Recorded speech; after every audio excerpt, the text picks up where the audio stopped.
this is vindication for a lot of people who have really suffered. You know, I can't breathe. You know, that wasn't just George Floyd. That was a lot of people that felt that they couldn't breathe. Every day you're waking up and you're getting these tweets and you just don't know. And you're going to the store and people who have been afraid to show their racism are getting nastier and nastier to you, and you're worried about your kids. All right, guys. So I know that this is weird, right? You've never seen me record a video in my car, but let me explain why. There was a big storm that came through my neighborhood and it knocked out my power, right? My power's been out for a couple hours. And honestly, I couldn't take it, right? I was like, no, I have to continue to work, right? So I drove to my friend's house who does have power and internet, and I'm going to record the video in my car and upload it at my friend's house, right? It goes to show how dedicated I am to this job, okay? I'm just letting y'all know, right? I take this stuff very, very, very serious, okay? So with that being said, what you just saw was Crying Negro, Van Jones on the Crying Negro Network back during the 2020 election when Biden was announced the winner, right? He was boo-hooing, crying because Orange Man was out of office, but he was crying out of happiness, okay? Because he thought that everything would get better for so-called people of color, right? But lo and behold, 1.5 years into Biden's presidency, people of color aren't doing well. In fact, nobody's doing well, right? Everybody's losing money, okay? Our money is damn near worthless, right? Considering inflation, right? And the Democrats are not making it better with the way that they are talking to people, especially the way they're talking to working class people. And Van Jones went on CNN recently to discuss the problems with the Democrats and talked about how the Democrats and their language is just weird. And I thought that he was spot on with his analysis here, and I want to expand on it. Take a look. Becoming a party of the very high and the very low. If you pull out the working class, you've got people who are very well educated and very well off. Those people talk funny. Latinx, I've never met a Latinx. I've never met a BIPOC. I've never met, all this weird stuff that these highly educated people say is bizarre. Nobody talks that way at the barber shop, the nail salon, the grocery store, the community center. But that's how we talk now. So that's weird. And then the people who are very low down on the economic ladder need a bunch of stuff. You wind up over-promising, oh, we're going to give you reparations to people at the bottom of the economic ladder, talking weird to appeal to people at the top of the economic ladder, and the working class walks away from you. That is the danger we're facing. All right, guys. So, yeah, Van Jones's message to the Democrats. You guys are weird AF, right? That is his message.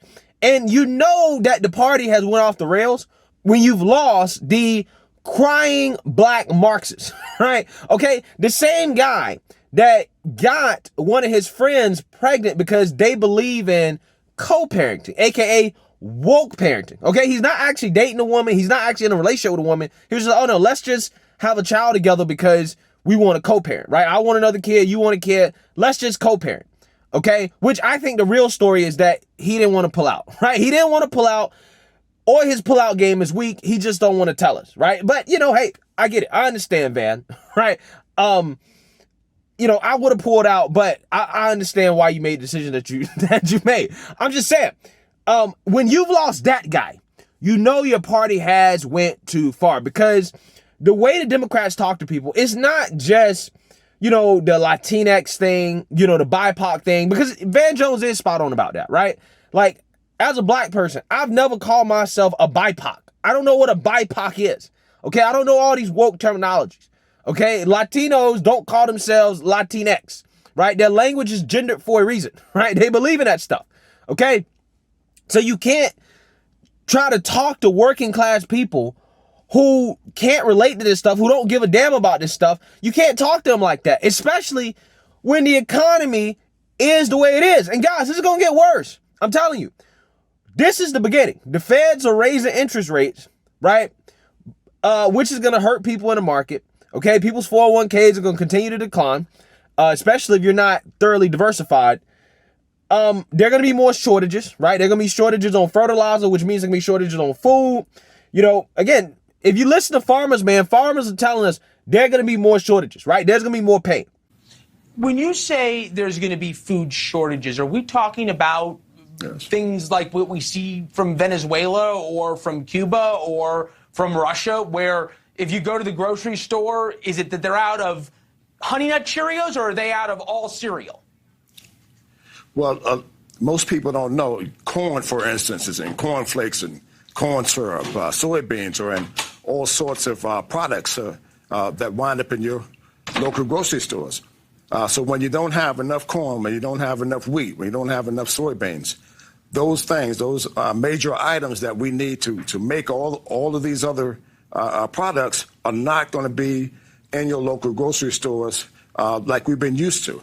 For so long, we've enjoyed, lots of food in this country. So we've never, ever faced a food shortage. And I think that's coming in the coming months. The Biden administration that I've been urging to take more swift action still hasn't taken the action I believe that's needed. So I got in a conversation today, and the woman, honestly, bless her heart, honestly thinks that food prices are not going to go up. She thinks that this is the highest they're going to go. I tried to explain to her that that was not the case, that they are absolutely going to go up even more. And I told her there are things that like we have to buy. There's something we had to buy that 2 years ago cost us $24. Last year was about $46. This year it is costing us $96. Okay. Local farmer, 50 head of cattle. It's costing him $8,000 a month to feed them. Please understand, food prices are going to go up. You want to act like it's the farmer's fault. It is not the farmer's fault. We're barely making it to grow the stuff so you guys are able to get it in August, September, October. Okay? Guys, this is not going away. Stop sticking your head in the sand and thinking, oh, it's going to be okay. It's not going to fucking be okay. So there's going to be more pain, right? There are real issues facing America. And the Democrats think that they have room to come out here and to talk about Latinx and BIPOC and social justice and diversity and talking about all these things that working class people don't care about, right? And when working class people hear this stuff, this East Coast elitism, right? Because that's what it is. It's East Coast elitism that's being perpetuated by woke white liberals, right? In cities like New York City, okay? Yeah, when they hear that, they get turned off by it because one, they don't really agree with it. They can't relate to it. And two, why are you pushing this when the economy is the way it is, right? When gas prices are the way they are, right? Nobody cares about that, okay? But see, even furthermore, it's not just that people don't care about that and they're turned off by that language.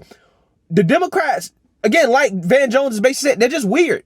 It ain't just the language. It's everything that they do.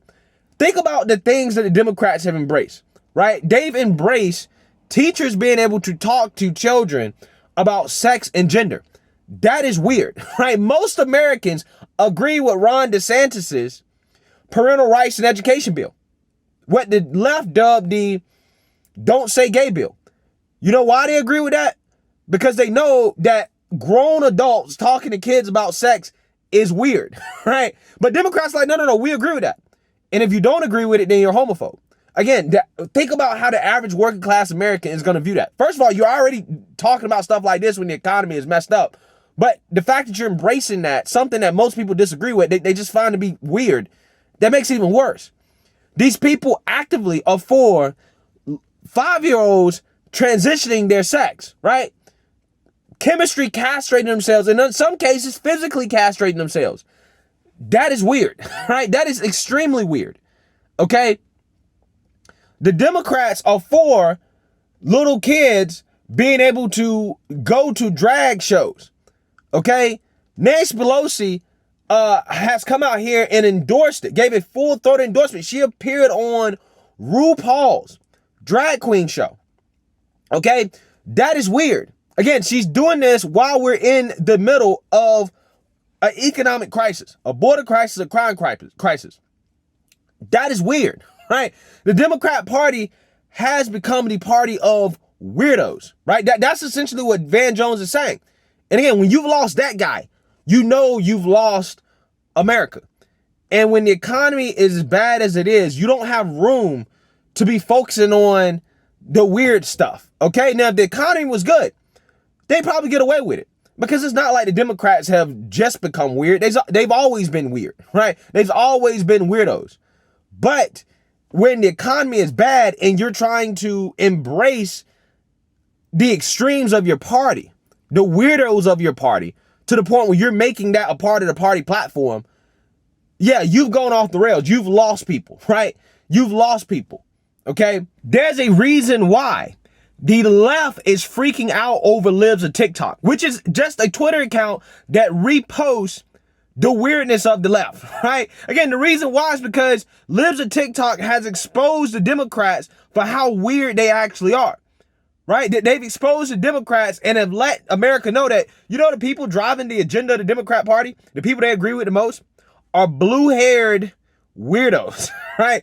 People who believe that you can be an unlimited amount of genders, okay? People, again, that believe in kids being able to transition at 5 years old, and then they'll call you transphobic if you don't agree with them, right? If you don't agree with their weirdness, you're racist, you're a bigot, you're sexist, you're homophobic, you're transphobic, and you're a white supremacist, right? Especially if you're a so-called person of color and you disagree with the Democrats and their weirdness. You are the blank face of white supremacy. If you're black, you're the black face of white supremacy. If you're Hispanic, Mexican, whatever, you're the Latino, Hispanic face of white supremacy, Asian face of white supremacy. I'm telling you, if you disagree with the Democrats and their weirdness, they insult you for it, right? That is the worst part about it. That's the worst part, okay? So, again, Van Jones here, as weird as he is, because he's a weirdo too, right? Guy's weird. When you've lost the sane weirdos, right? When you've lost that guy, you know that, again, things are just, you're just too far gone. You've fallen off of a cliff and you just can't afford to be embracing this stuff when the economy is just so bad, right? You just don't have room for it. Working class people don't want to hear about all this stuff. They don't care about this stuff. Nobody cares about this stuff anymore. This is why they're getting blown out, right? This is why the Democrats get blown out in the midterms. I don't know how in the world you get a job as a strategist in Washington, D.C. for the Democrat Party, but all I know is this. The ones they currently have now are terrible, right? They're trash. And I really shouldn't be saying this because I'm not rooting for the Democrats. I almost feel like I'm doing them a favor by making these videos. But they need new strategists, right? Because this is terrible. What they're trying to do right now is absolutely terrible, and it is a losing strategy. It's a losing strategy. They've lost the working class, okay? People simply don't care, right? And again, the weirdness makes it even worse, way worse, okay? So let me know what you guys think. Make sure you like, comment, and subscribe. Most importantly, share a Black conservative perspective. Peace.